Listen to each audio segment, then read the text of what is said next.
मुसलमानों के जो है बल्क में जो वोट आए हैं, इन पे आप साइन करो और इस पे रिसीविंग करके इन वोटों को। इन्होंने मुझे जान से मारने की धमकी दी, जूता उतार के माँ बहन की गालियां दी, अवतदा दी, बदतमीजी और मुझे धक्का मारते हुए ले गई।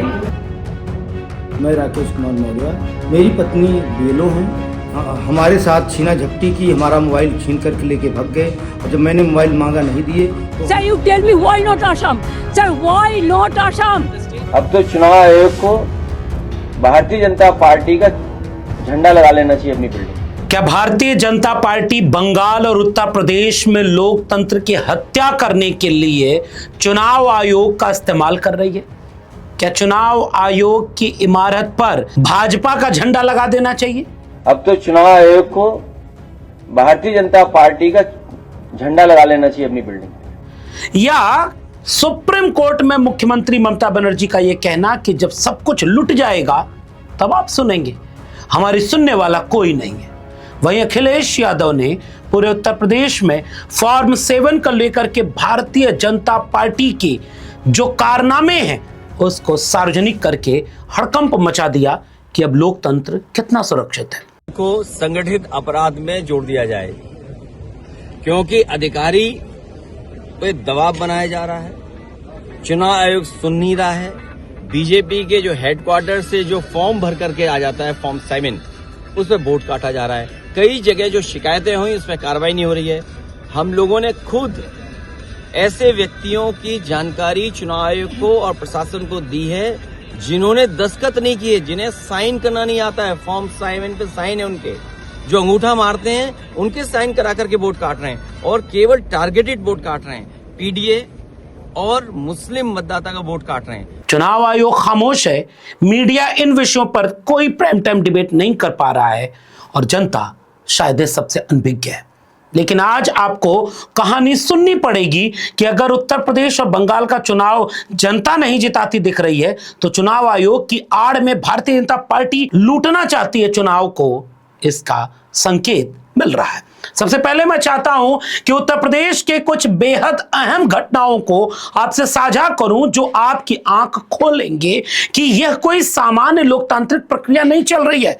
यह सत्ताधारी भारतीय जनता पार्टी के द्वारा लोकतंत्र और बाबा साहब के संविधान पर हमला किया जा रहा है। वहां विपक्षी पार्टी समाजवादी पार्टी ने लगातार एसआईआर की प्रक्रिया पर सबसे मुखर आवाज उठाई, बीएलए और पीडीए प्रहरी नियुक्त किए और उसके बाद कोशिश की कि यह पूरी प्रक्रिया पारदर्शी हो। अखिलेश यादव ने जाने कितनी बार प्रेस कॉन्फ्रेंस करके यह सवाल उठाया कि इतनी हड़बड़ी में क्यों हो रहा है, इसमें ट्रेनिंग क्यों नहीं बीएलओ को दी गई, बीएलओ की जान क्यों जा रही है, बीएलओ को 3 बार आप दबाव डाल रहे हैं, कम समय में ज्यादा हो रहा है। तो इस तरह की प्रक्रिया लग रहा है कि बीजेपी की साजिश है। अब वही बात साजिश की कामयाब हो रही है जब फर्स्ट ड्राफ्ट आ चुका है तो फॉर्म 6, फॉर्म 7 और फॉर्म 8 के दुरुपयोग के साथ भाजपा किस तरह से लोकतंत्र की हत्या कर रही है, जरा एक बानगी सबसे पहले एक बीएलओ की आंसुओं में लिपटे हुए जुबान से सुनिए। आपका?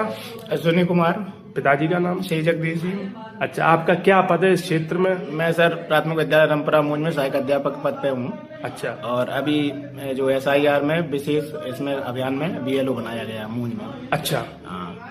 फिर आज आपके साथ क्या घटना हुई? आज मैं किन लोगों ने सर की? नगला चौपला से नोटिस बांट के घर नोटिस बांट रहा हूँ सर, एक सप्ताह से लगभग। हाँ। और मैं नगला अर्जू की तरफ जा रहा था। हाँ। मुगलपरा नगला अर्जू के बीच में बाइक से मैं जा रहा था तो अचानक एक कार रुकी और उन्होंने, उसमें 3-4 लोग थे। कौन कौन था? उसमें ध्रुव कटेरिया हाँ।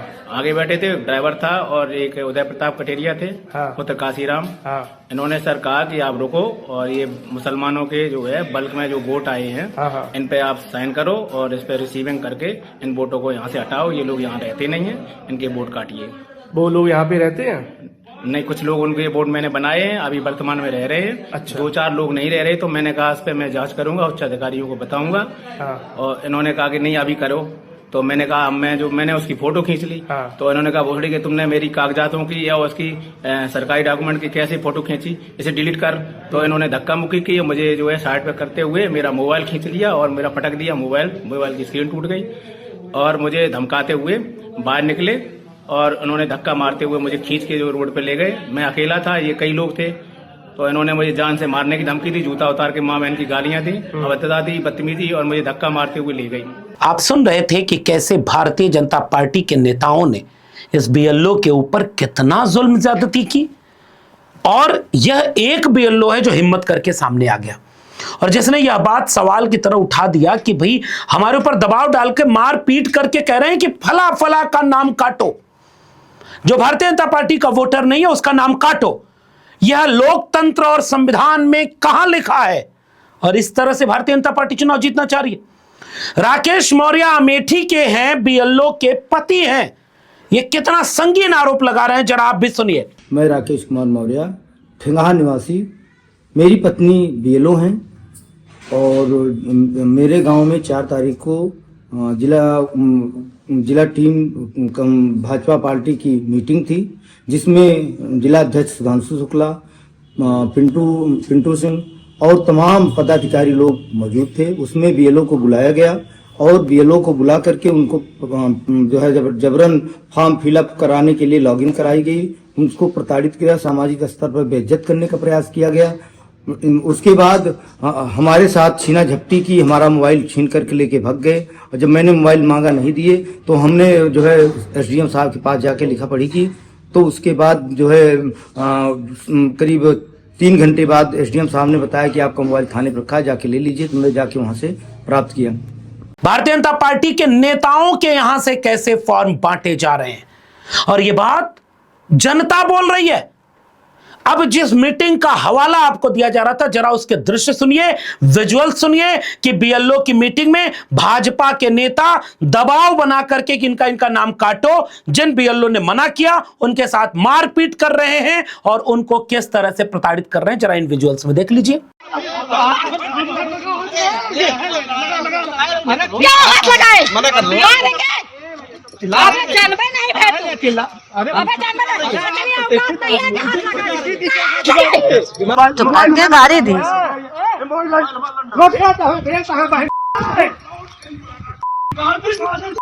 अरे भाई यही का होला। और उसके बाद कई ऑडियो वीडियो रिकॉर्डिंग ऐसे ही वायरल हैं जिसमें साफ तौर पर यह आरोप लगाया जा रहा है, जैसे अखिलेश यादव ने अपनी प्रेस कॉन्फ्रेंस में पहले ही आरोप लगा दिया था, पेन ड्राइव में बनाकर, पीडीएफ फॉर्मेट में बनाकर, फॉर्म 7 को पूरा भर करके केवल शिकायतकर्ता के नाम के कॉलम को खाली रख करके बीजेपी फर्जी तरीके से उत्तर प्रदेश में करोड़ों लोगों का नाम कटवा रही है। यह बात अखिलेश यादव ने पहले ही कह दी थी और इस बात को पुष्ट कर रही है। अखिलेश यादव के इस आरोप को सबूत के साथ आज आपको समझना जरूरी है, वरना टेलीविजन चैनल जो आपको झूठ दिखाता है ना कि विपक्ष हारता है तो रोता है, अरे आप अभी नहीं देख पा रहे हो कि सत्ता जीत कैसे रही है। अब जरा मैं कुछ क्लिप अब वीडियो ऑडियो सुना रहा हूं और इन सारी वीडियो को एक जगह देख करके समझिए कितनी जगह पर यह आरोप लग रहा है कि बीजेपी के विधायक, बीजेपी के नेता अपने यहां से फॉर्म भरवा करके अपने कार्यकर्ताओं को टारगेट दे करके कि इतना इतना हर बूथ पर आपको नाम कटवाना है। एक एक सबूत आप सुनिए, चुनाव आयोग तो नहीं सुनेगा ना, आप तो लोकतंत्र के बुनियादी आधार है। जरा देखिए कि आपके लोकतंत्र को बीजेपी मजाक बना चुकी है, सुनिए। हाँ कार्तिक जी बोल रहे हैं ना 8 से? हाँ बोल रहे। ये आपने कुछ फार्म नंबर 7 भरवाए थे क्या वोट कटवाने के लिए? हाँ भरवाए थे। किस किस के भैया? कौन बोल रहे हैं आप? ये हामिद हैं और एक जीनत है, एक बाथन है, ये समीमा है, यही सब थे ना आपके? हमें जानकारी नहीं है यार, हम ऊपर से आए थे। वो कहाँ से भैया आए थे? आप बोल कौन है ये बताएंगे? अरे बताओ तो मेरे भाई। अरे कहीं से आए हो, फिर नाम बताएंगे अपना। तो मैं दीपराज गुर्जर बोल रहा हूँ, जिला अध्यक्ष समाजवादी पार्टी का। जी भाई साहब।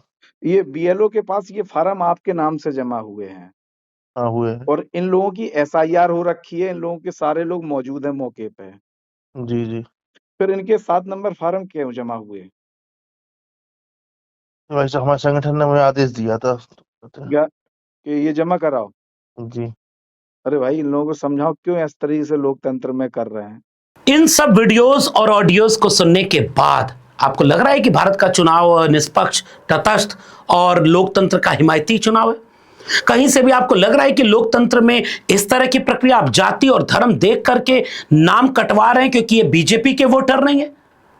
बाबा साहब डॉक्टर भीमराव अंबेडकर ने जब संविधान में सबको वयस्क मताधिकार दिया था तो जाति धर्म नहीं देखी थी।